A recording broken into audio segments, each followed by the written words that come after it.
This is the Iron Sharpens Iron Show. I'm your host, Dylan. With me today is Christine Van Osdol. Van Osdol. This week she's going to be they're doing what's called an IF gathering, where a bunch of women around Spearfish kind of gather up. Christine, why don't you kind of tell about yourself? My name is Christine Van Osdol, and I've lived in Spearfish for 5 years now. I grew up in the area, but moved away for almost 15 years, and are back now. We have 4 kiddos, my husband and I. We've been married almost 20 years. So. Okay. Kind of how'd you hear about IF gathering?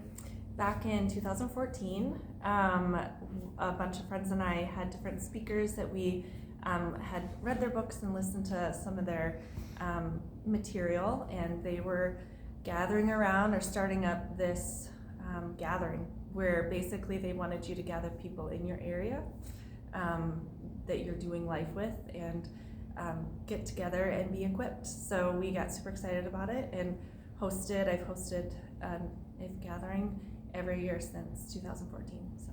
And it was the first one you went to in Spearfish? Nope, in Wisconsin. Okay. And so the way it works is it happens live in Texas, and you can either stream it live or watch it delayed with a group of people. So in the beginning, we watched it live at our church in Wisconsin, and other times we would play it at a delayed date at different places. Now, for as far as like what to expect when you're going to an IF gathering, what exactly is it? Yeah, so an IF gathering, I've said it before, but I'm not a super big fan of like cheesy, fake women's events.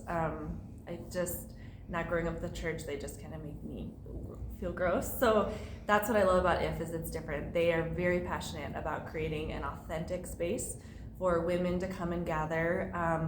And so the whole purpose of IF, they're all about making disciples who make disciples. And so they want you to gather your people in your place. They believe in the local church. They believe in just who you're doing life with, getting together and getting away from all the noise that's going on in your life. And then they want to equip you. So IF actually has a ton of different resources.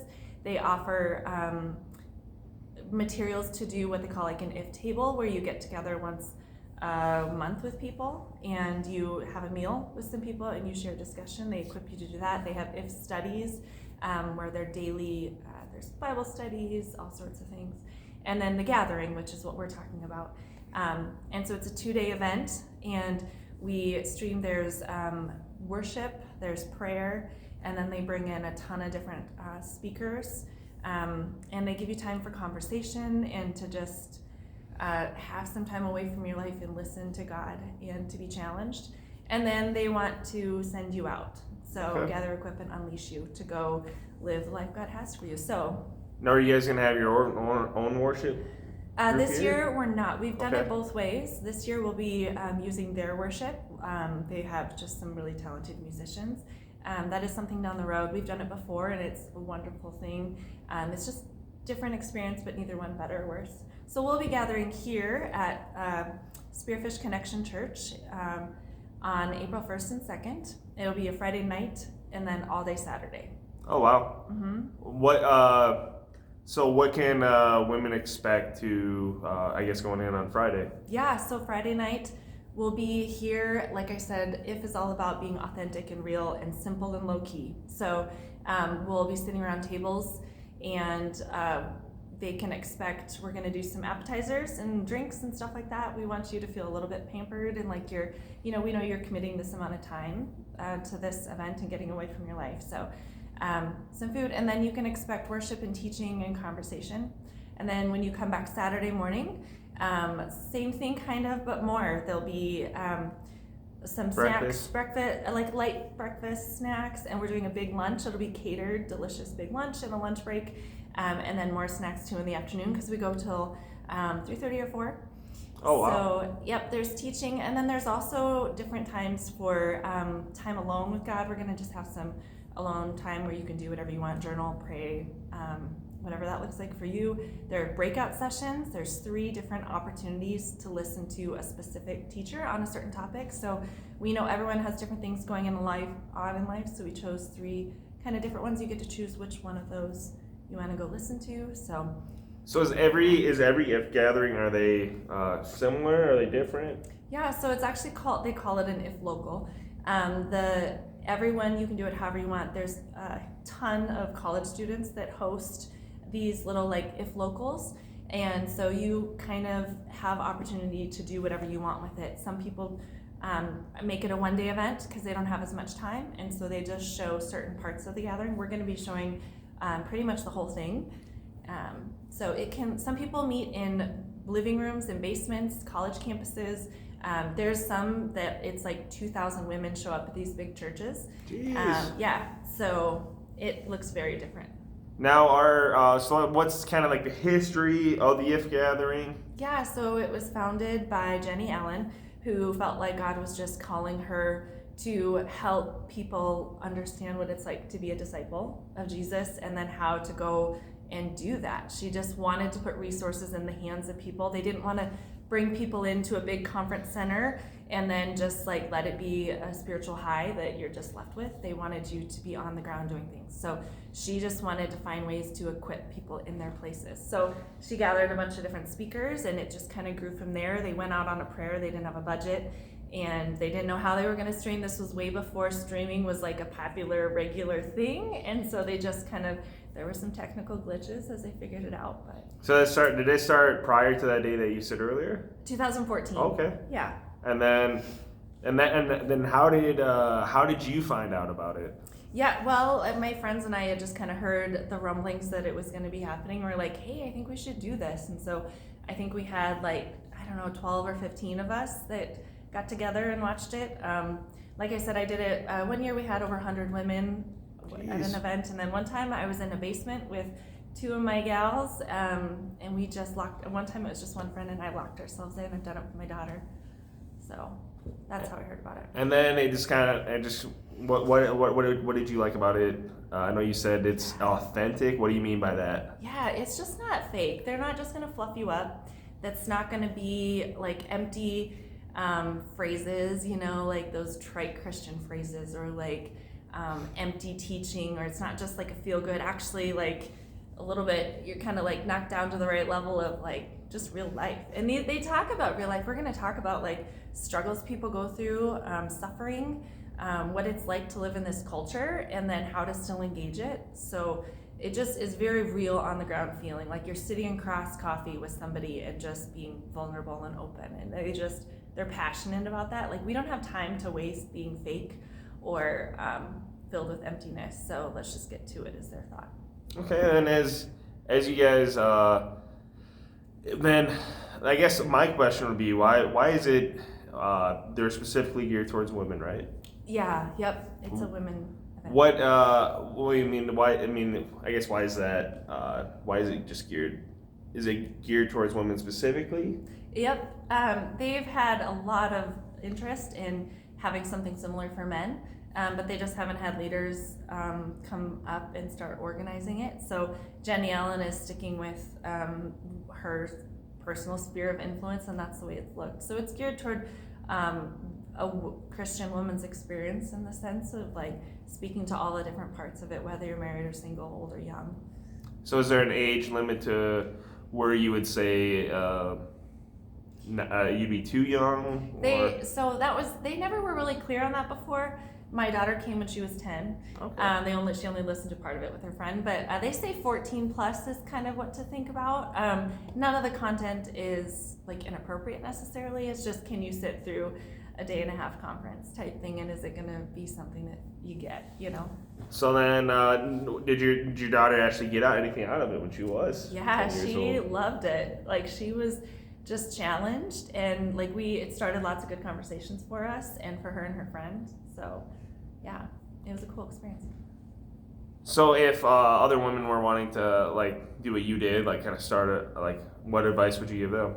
Do it. Just do it. Like it's worth it. Don't have expectations and just let God take over. And I, even just a couple weeks ago, I was like, maybe we don't do this church thing. We just sit in our homes. And with 2020, that's actually been my dream all along, is to just equip people doing it in their homes with just a few people. Because then you can have deeper, real conversations, and you're just in your space. So it's more relaxing and less to hide behind. So yeah, big or small, I recommend doing it. Now, from in the past, like have women from like the other churches around Spearfish made it? Yep. Or yeah, and one year we specifically had like a couple tables from a lot of different churches in town came. Like bring your people, your small group, whatever it looks like. This is a what's not non-denominational but multi-denominational. Like it's just all denomination. So to that, and so whoever it is, it doesn't matter what church you go to. And then, so what have you? How many people are you guys expecting this year? We're shooting for about 50 this year. Okay. Yeah, so 50 right in this area. Yep, we'll be around a lot tables. of people. Yep. And then what about as far as is it going to be able to bring your kids? There's no childcare. No childcare. Babies on lap are always welcome. Just whatever it takes for you to be here without being too distracted yourself. But we're very open and flexible. The cost is $30. That mostly goes to IF to cover all of their fees, but it will also use it for the food, the catering. But with that, we have a lot of scholarships available. So if like 30 is not within your budget, like put it down on the registration form online. And then also a huge thing is college students are free, and so are high school students. So there's no barriers for you. We want you to come. And then what would you tell college kids to? What would it draw them, I guess? Yeah, there's actually Jenny Ellen herself is so passionate about college students in that generation. Like she's just so excited to see what God is doing there, and really excited to watch this next generation take off. She kind of gets on our backs a little bit, like, look at what this generation's doing. Like we need to do that for ours. But so the content is totally geared to you. It'll just equip you, challenge you. It's just they've got a lot of stuff for college students. Then I guess kind of an off question, like does IF gathering look differently per age group then? It's the same content, but they have such a variety age. So some of their speakers, like in the past, they had Jill Briscoe, who is definitely of a different generation than me, and then they have like Sadie Robertson is one of the speakers. So like the speakers are a wide range, and it speaks to every walk. And all of the speakers too. You're not just like just talking to moms or just talking to young people. Like they're all very aware, and their messages are geared to every age. But have you learned like a different thing like each year you've done it? Totally. And I've seen God do crazy things, like big and small things. Like one year I had a gal in my group that just felt super passionate after God just placed it on her heart very clearly that she started this whole ministry in Uganda. Another gal, it was reconciling a relationship with this family member, just like this small but huge thing. Like God has just done the coolest things for me personally. Like it's just he's spoken to me in ways he doesn't ever run short, right? Whenever you like get away and get time with him and with his word and his people, like he multiplies it. And so I see that every year, and I get super excited about it. I watched the content already this year, and so I'm excited to see it again. Is it more exciting like when you do that to kind of like like how other people react to it? Yeah, like it's so exciting. And then like I just you learn it a little more. The other thing too that's important is that our with your ticket price, you have access to all the material 2 days before and 2 days after online to watch it on your own. And then, like I said, the breakout sessions, you can choose one, like a different one from what we're going to show, and then you have access to that. And then, of course, they have the option you can upgrade your ticket so that you have access to everything year round. Okay. So. And then, what about as far as the items that people should bring? Yep, just yourself. You bring your Bible, bring a water bottle would be helpful, but otherwise we got you all taken care of. So. And then as far as any hints at who's speaking this year? Yeah, Jenny Ellen, of course, is there and speaking. She has a new book out, Find Your People, and she also wrote Get Out of Your Head, so she kind of talks about that. Christine Kane, Francis Chan, Sadie Jo Robertson. Francis Chan speaking? Yeah, he always comes in. Matt Chandler speaking. There's all sorts of things, like Bianca Olthoff will be one of the speakers. Yeah. One of the breakout sessions we're doing is Catherine Wolf, and she's talking about suffering and living a life with suffering. And there's just lots of great things. One of the guys from the AND campaign, if anyone knows about that, is one of the people that's available in the breakout session. And then as we begin to close out, any last closing statements that you'd want to add to? Yeah, just come, and then bring your people. Invite your neighbor, invite your family, your friend. Like, get together, come. It's for all personalities, introverts, extroverts, all the Enneagrams, whatever. Like, we are trying to be just super conscious of that to create an experience for everyone and every type, so that it's just worth it. It's worth your time. And sign up so that we know how much food to get. So go online and register at ccspearfish.com. Any last minute, like if somebody were to show up, would that be okay? Come to the door. Yep, grab someone on your way. You change your mind, just come. If you can't make it, the other thing, I know there's a big concert in town Friday night. So if by chance you already have plans to go to the concert Friday night, you can still come Saturday. So. Okay. And then, as iron sharpens iron, let one man sharpen another. Thank you.